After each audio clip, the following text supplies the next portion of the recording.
Ed Fagan, Marlianne Cowra. Ed, tell us about your background. Grew up on a farm at Cowra that was predominantly a vegetable farm that grew processing crops for, at the time, edgels. So a lot of things that end up in cans or ended up frozen. Went to uni and did a bit of travelling, realised there's a lot more in the world than just Cowra. And came home, we ventured into the millennium drought, which we thought would go for 18 months. It went for nearly 9 years, which changed our thinking about how we farmed and what we did. And in that period we moved to temperate cropping, temperate vegetable cropping, and went to things like salads and beetroot, asparagus, red onions, yeah. Now tell us about your experience with the processing sector and why you've moved more to the fresh market. Processing is manufacturing. So it doesn't matter what form of manufacturing you're in Australia, it has been under significant pressure for a while.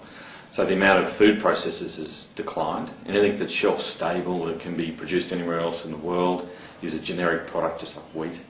Our cost of production here is very high. We've got very high wage rates compared to the rest of the world, even the developed world. So even in the OECD, we're the second or third highest farm wage rates in the world. So our cost of production is big. The continent is not very stable when it comes to weather. We get droughts, we get floods and so on. So quite a lot of the time it's hard to produce a constant product year in, year out. And the manufacturers struggled, and it was so much easier to come in as an import. The supermarkets obviously are very price driven, so if you couldn't match them with price, well, the imports would probably come and take place.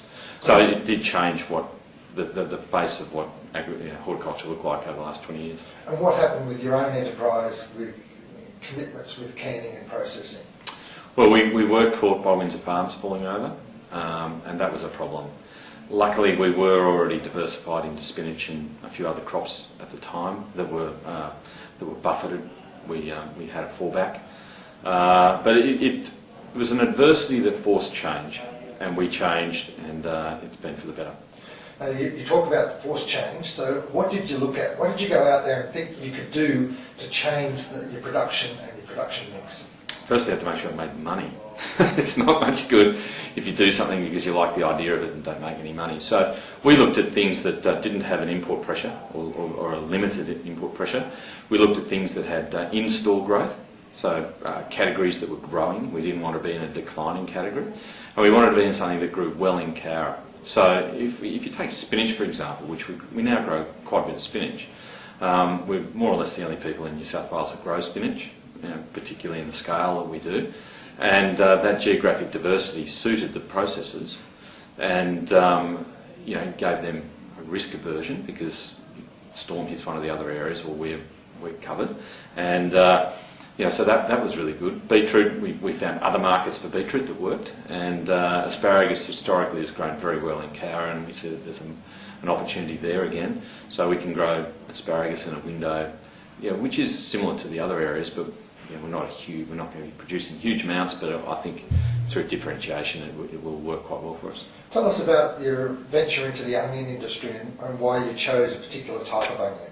Okay, the venture into the onion business started from a supplementary supply with a Tasmanian grower, and the Tasmanian season obviously is later than Cowra, so we were able to come in early, right, in a window that wasn't their prime season, so it was before they could come in, and then they can grow through the later season and then store through winter.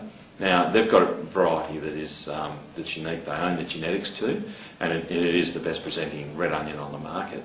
And between the guys in Tassie and ourselves, we're the only ones that have access to that.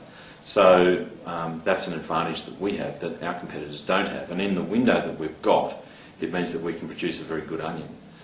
There are some really good growers out there that if I didn't have the help of the genetics, probably I wouldn't be able to compete. But it gives me a point of difference, and it gives me something that's a standout. So you wouldn't look at, say, a brown onion because it'd just be a commodity?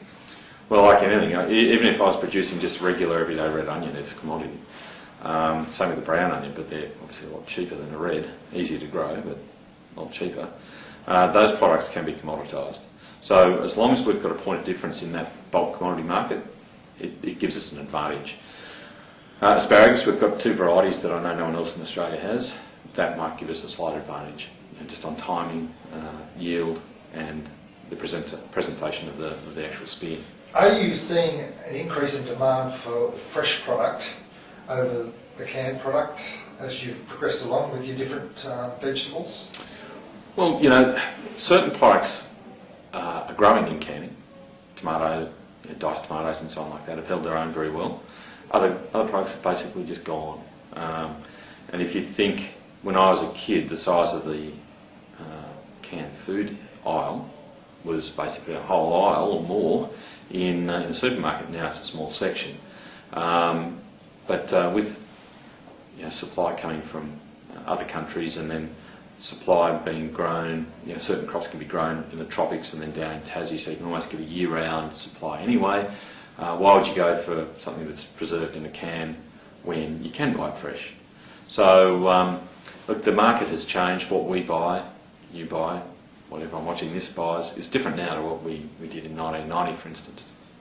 So with a commodity like beetroot, as an example, are you really finding that fresh market, which traditionally was pretty well all canned, has taken off, and particularly the types of variations of product that you're producing and marketing? The can market is still there, and it's the bulk of Australia's beetroot is sold in cans quite easily. It is easily the biggest part of the market. That being said, the fresh market is growing, and there are other alternatives for beetroot besides just in a can or just fresh. And those markets are opening up as well. We supply to a processor that puts it in a cryovac. We supply it to a processor who flavour infuses it. So there are things happening with beetroot. It's not stagnant. It's not a product that is just canned or fresh. There are other opportunities moving forward. There's juicing now for beetroot. So some of our beetroot goes for juicing. Some of it goes for chipping. Those markets didn't exist 10 years ago. And what about the future for your operation? I noticed you talked about technology at the end of your discussion. How big a place will technology play, particularly with Australia's wage cost? Well, it has to play a big role. The consumers don't want to pay much. The supermarkets are very open in saying that they're going to be cheaper and cheaper all the time, both of them, all 3 of them. Aldi obviously comes in with a lower cost base. They don't have as many overheads in their business, so they can produce, they can pay roughly the same as everyone else, but they can retail it cheaper and still make a good margin. So that puts pressure on the other guys, and the easiest place for them to keep their margin is to source their raw product at a more competitive price.